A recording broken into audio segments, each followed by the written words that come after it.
Diabetes অবশ্যই একটা silent killer. Diabetes একটি প্রথমে বলি একটি মেটাবলিক ডিসঅর্ডার বা এন্ডোক্রিন ডিসঅর্ডার।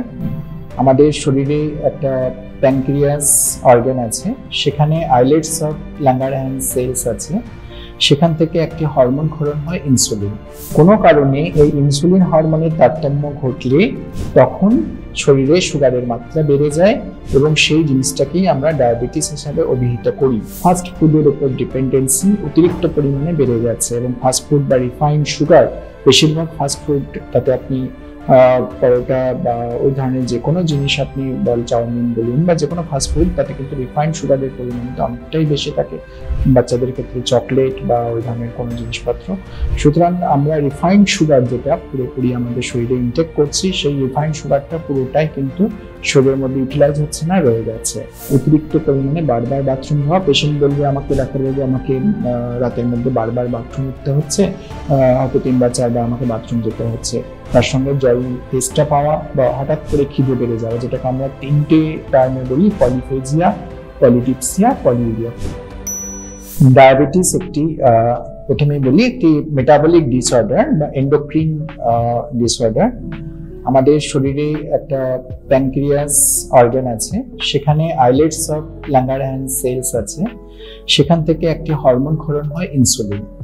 এই ইনসুলিন হরমোনটি আমাদের শরীরে যে সুগারের যে কমানো এবং বাড়ানো সেই প্রক্রিয়াটির কাজটি করে। আমরা যে সারাদিনে খাই, সেই খাওয়াটা আস্তে আস্তে শরীরে গিয়ে বিপাক ক্রিয়ার ফলে ওটা সুগারে কনভার্ট হয় এবং সেই সুগারটাকে কন্ট্রোল করার দায়িত্ব কিন্তু এই ইনসুলিন হরমোনের। এবারে কোনো কারণে এই ইনসুলিন হরমোনের তারতম্য ঘটলে তখন শরীরে সুগারের মাত্রা বেড়ে যায় এবং সেই জিনিসটাকেই আমরা ডায়াবেটিস হিসাবে অভিহিত করি। এখন এই ইনসুলিন হরমোন দুটো কারণে তারতম্য হতে পারে। একটা হচ্ছে কোনো জেনেটিক কারণের জন্য হয়তো ইনসুলিন হরমোন ক্ষরণ হচ্ছে না বা কম হচ্ছে, সেটাকে আমরা খানিকটা ইনসুলিন ডিপেন্ডেন্ট ডায়াবেটিস মেলাইটাস বলি, আইডিডিএম বা টাইপ 1 ডায়াবেটিস মেলাইটাস বলি। আর 2 নম্বর যেটা, কোনো কারণে হয়তো ইনসুলিনের কাজ বাধাপ্রাপ্ত হচ্ছে, মেইনলি ইনসুলিন যে রিসেপ্টর দ্বারা শরীরে কাজ করে, সেই রিসেপ্টরের কোনো কিছু অসুবিধা ঘটলে বা কোনো কারণে প্যানক্রিয়াসের কোনো অসুবিধার কারণে ইনসুলিন সিক্রেশনস শরীরে কম হলে তখন ইনসুলিনের অভাব ঘটে বা ইনসুলিনের কাজটা ব্যাহত হয়। তখন যে আমরা ডায়াবেটিসটা পাই তাকে টাইপ 2 ডায়াবেটিস মেলাইটাস বা নন insulin dependent diabetes mellitus, NIDDM বলে। সুতরাং গ্রস ভাবে বা মোটামুটি ভাবে বলতে গেলে আমরা 2 ধরনের ডায়াবেটিস পাবো, টাইপ 1 ডায়াবেটিস মেলাইটাস এবং টাইপ 2 ডায়াবেটিস মেলাইটাস। ডায়াবেটিস অবশ্যই একটা সাইলেন্ট কিলার। তার দুটো মেইন কারণ। 1 নম্বর কারণ হচ্ছে যে আমরা সাধারণভাবে সুগারের যে একটা নিয়মিত রুটিন চেক আপ করা দরকার, আমরা কেউই সেটা করি না। সেটা বিশেষ করে গ্রামের দিকে তো হয়ই না, শহরের দিকেও কিন্তু এই ধরনের একটা সুগারের যে রুটিন চেক আপ একটা নির্দিষ্ট সময় পর পর করা দরকার, সেটা কিন্তু আমরা করি না। তার ফলশ্রুতিতে কি হয়, এটা অনেকের ক্ষেত্রে এমন দেখা যায় যে হয়তো ইনসিডেন্টাল ফাইন্ডিং ডায়াবেটিসের, হয়তো সাপোজ কোনো একটা ঘা শুকোচ্ছে না বা কোনো একটা অপারেশন করতে যেতে হবে, তখন রুটিন চেক আপের সময় তখন হয়তো ধরা পড়ে যে পেশেন্টের 400-500 সুগার। ঠিক আছে, এই 400-500 সুগারটা কিন্তু একদিনে আসেনি, হয়তো হতে পারে তিনি কয়েক বছর ধরে 400-500 সুগার নিয়ে ঘুরে বেড়াচ্ছেন। অ্যাজ সাচ ডায়াবেটিস কিন্তু প্রাথমিক পর্যায়ে কিন্তু সেইভাবে সিমটমস মানে শারীরিক লক্ষণগুলো কিন্তু দেখা যায় না।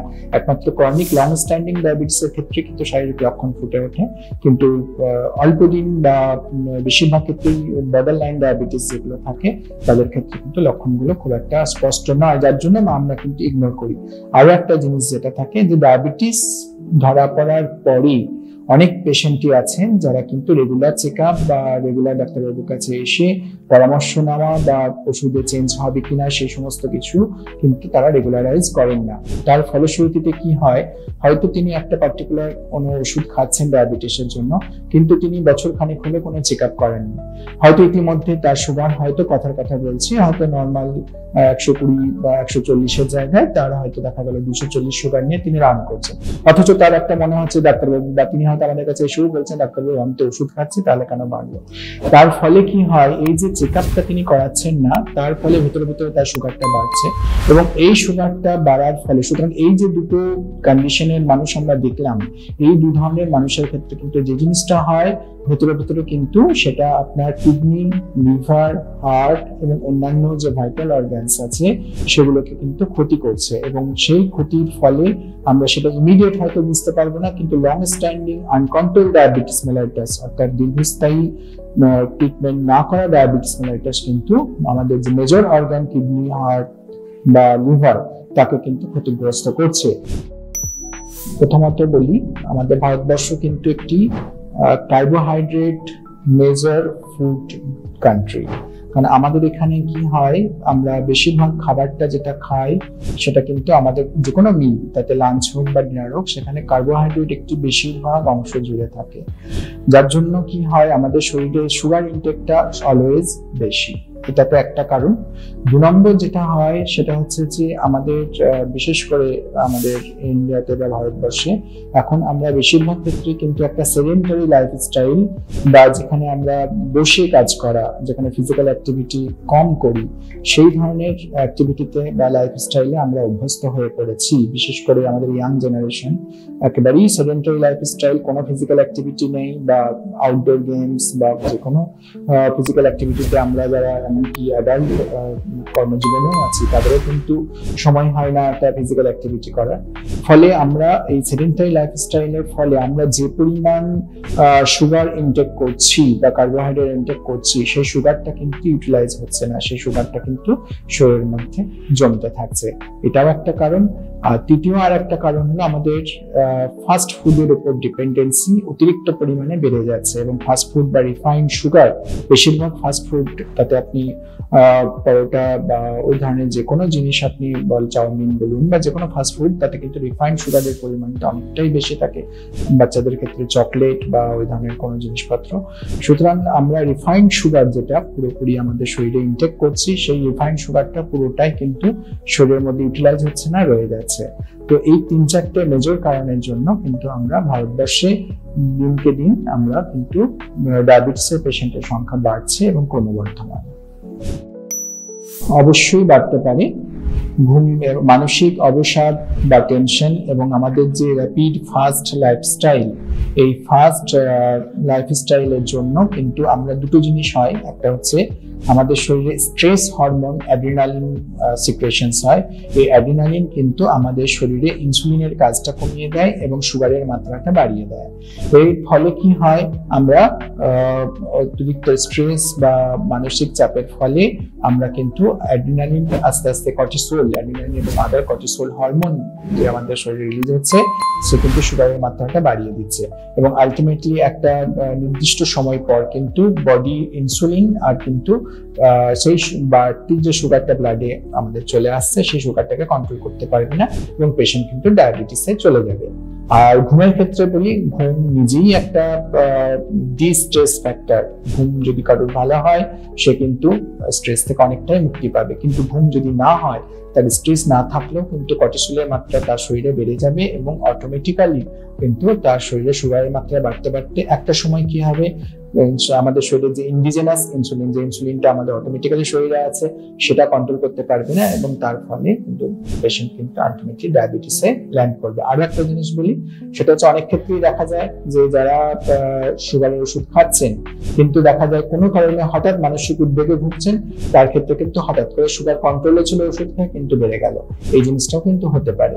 সেজন্য আমি যেটা বলবো যে ওষুধ খান বা না খান, ডায়াবেটিস আক্রান্ত হন বা না হন, মানসিক উদ্বেগ থেকে দূরে থাকুন, টেনশন থেকে দূরে থাকুন, এবং ঘুম, যেটা আমাদের মোটামুটি কমপক্ষে 7 থেকে 8 ঘন্টা ঘুম মিনিমাম জরুরি, সেই ঘুমটা যেন অবশ্যই পর্যাপ্ত হয়, এবং আমরা যেন সুস্থভাবে নিজেদের জীবনটাকে লিড করতে পারি, এটাই আমাদের সকলের উদ্দেশ্য হওয়া উচিত।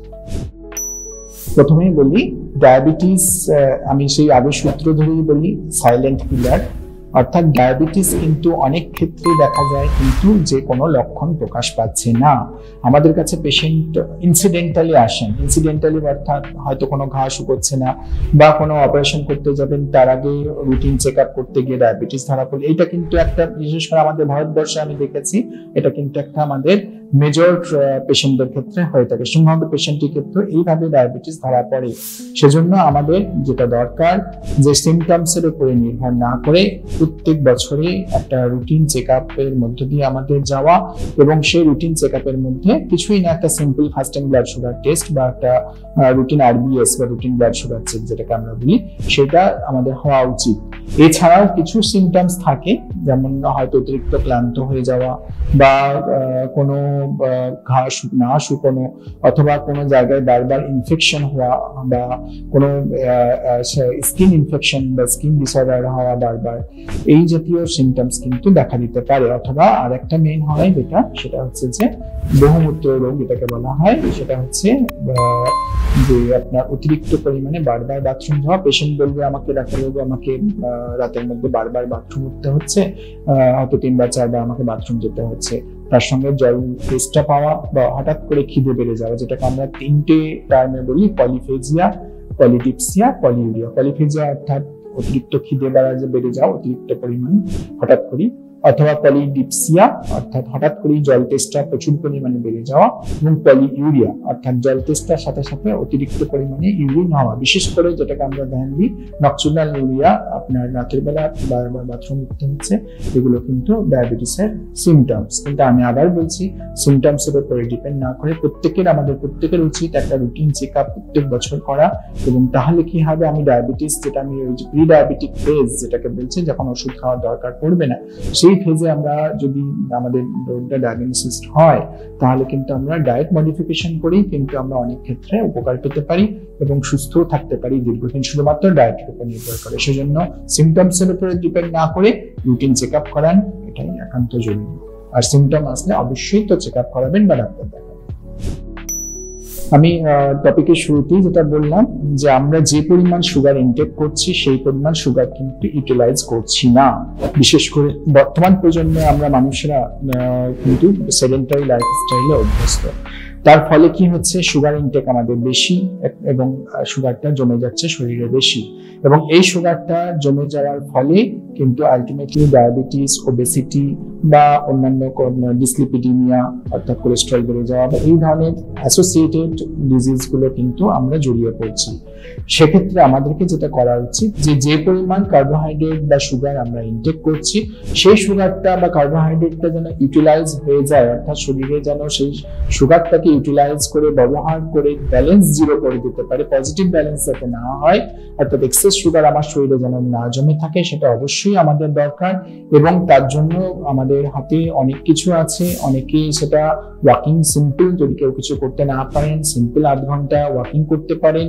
যারা খেলাধুলা পছন্দ করেন আউটডোর গেমস কিছু খেলতে পারেন। কেউ যদি জিমে জয়েন করতে চান তিনি জিমেও করতে পারেন, বা এখনকার দিনে যোগা ব্যায়াম যেগুলো আছে সেগুলোও তিনি করতে পারেন। কিন্তু মোদ্দা কথা হলো ফিজিক্যাল অ্যাক্টিভিটি করে আমি যে সুগারটা ইনটেক করছি সেই সুগারটা কিন্তু ইউটিলাইজেশন করে ফেলতে হবে। যদি আমি ইউটিলাইজেশন না করি, এক্সেস সুগার আমার জমতে জমতে কিন্তু একটা সময় শুধু ডায়াবেটিস নয়, এর সাথে সাথে ওবেসিটি এবং ডিসলিপিডিমিয়া অর্থাৎ কোলেস্টেরল বা অন্যান্য লিভারের অসুখ, ফ্যাটি লিভার বা এই ধরনের অসুখ কিন্তু আস্তে আস্তে আমরা জড়িয়ে পড়ব। প্রথমে আপনাকে ডায়াগনোসিস করে নিতে হবে যে হ্যাঁ এই পেশেন্টের ডায়াবেটিস আছে। 2 ধরনের থাকে, একটা হচ্ছে প্রি ডায়াবেটিক, ডায়াবেটিক।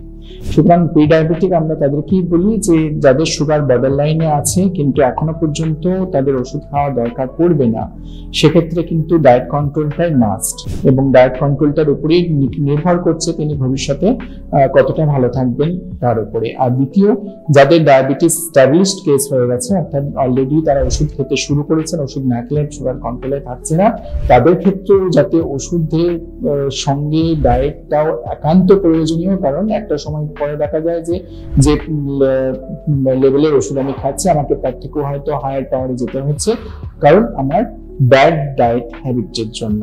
সেজন্য আমাদেরকে চেষ্টা করতে হবে 2টো জিনিস। 1 নম্বর হচ্ছে যে ধরনের খাবার, প্রসেসড ফুড, যে ধরনের খাবারে আমরা রিফাইন্ড সুগার বা খারাপ ফ্যাট যেটা আছে সেই ধরনের খাবারকে আমাদেরকে অ্যাভয়েড করতে হবে, ফাস্ট ফুড অ্যাভয়েড করতে হবে, হাই গ্লাইসেমিক ইন্ডেক্স ফুড অর্থাৎ রিফাইন্ড রাইস বা ওই ধরনের যে সমস্ত ময়দার জিনিস বা যেগুলো প্রচুর পরিমাণে ক্যালোরি বহন করে, সেই প্রসেসড ফুড, বিস্কুট, চকলেট ইত্যাদি, ক্রিম জাতীয় জিনিস, এই জাতীয় জিনিস আমাদেরকে, কেক, পেস্ট্রি, এই জাতীয় জিনিস আমাদেরকে অ্যাভয়েড করতে হবে এবং যতটা সম্ভব পারা যায় কন্ট্রোলে থাকতে হবে। যদি আমরা খাবার কন্ট্রোলে না থাকি, শুধুমাত্র ওষুধের উপর ডিপেন্ড করি, তাহলে ওষুধের পাওয়ার আমাদেরকে আস্তে আস্তে বাড়াতে যেতে হবে, বা একটা সময় পাওয়া যাবে ওষুধে কাজ হবে না, তখন ইনসুলিন, একটা সময় ইনসুলিনও ফেল করবে, তখন অর্গান ড্যামেজ হবে। আর যাদের ক্ষেত্রে প্রি ডায়াবেটিক, তাদের ক্ষেত্রে হয়তো তিনি যদি ওষুধের উপরে ডিপেন্ড করতে না চান, তিনি কিন্তু খাবারই অনেকটা কন্ট্রোল করতে পারেন। তার ক্ষেত্রে তো খাবারটাও মেইন ওষুধের মতোই তাকে ফলো করতে হবে, যাতে আমি ওষুধ এই ধরনের হাই গ্লাইসেমিক ইন্ডেক্স খাবারগুলো খাবো না, বা রিফাইন জাতীয় খাবার যেখানে রিফাইন সুগার আছে, হাই ক্যালোরি খাবারগুলো খাবো না, আমি মেইনলি সাদামাটা খাবার যেটা লো ক্যালোরি ফুড আমি গ্রহণ করব বা ন্যাচারাল খাবার গ্রহণ করব। এই ধরনের খাবারের অভ্যাস হওয়া একান্তই উচিত। ডায়াবেটিস প্রতিরোধ করতে গেলে আমাদের যেটা প্রথম খেয়াল রাখতে হবে সেটা হচ্ছে আমরা যেন যে মডার্ন লাইফস্টাইল বা সেডেন্টারি লাইফস্টাইল থেকে দূরে থাকি, ফিজিক্যাল অ্যাক্টিভিটি করি, 1 নম্বর। 2 নম্বর হচ্ছে ফাস্ট ফুড বা প্রসেসড ফুড থেকে দূরে থাকি, বা ওই ধরনের প্রসেসড ফুড খেলেও সেটা খুবই অল্প পরিমাণে। 3 নম্বর যেটা, সেটা হচ্ছে মানসিক উদ্বেগ এবং টেনশন, এগুলো থেকে দূরে থাকি। 4 নম্বর যেটা ভাইটাল, সেটা হচ্ছে যে প্রত্যেক বছর অন্তত 1বার কি 2বার হলেও আমরা রুটিন চেকআপে যাই, এবং চেকআপ করলে আমরা এই জিনিসগুলো থেকে অনেক আগেই আমরা সতর্ক হয়ে যেতে পারবো এবং অনেক আগেই জিনিসটা ধরা পড়বে এবং আমরা ট্রিটমেন্টও করতে পারবো। সুতরাং lifestyle modification as well as তার সাথে সাথে রুটিন চেকআপ, এই দুটোই হচ্ছে ডায়াবেটিস প্রতিরোধের মেইন আমাদের হাতে অস্ত্র।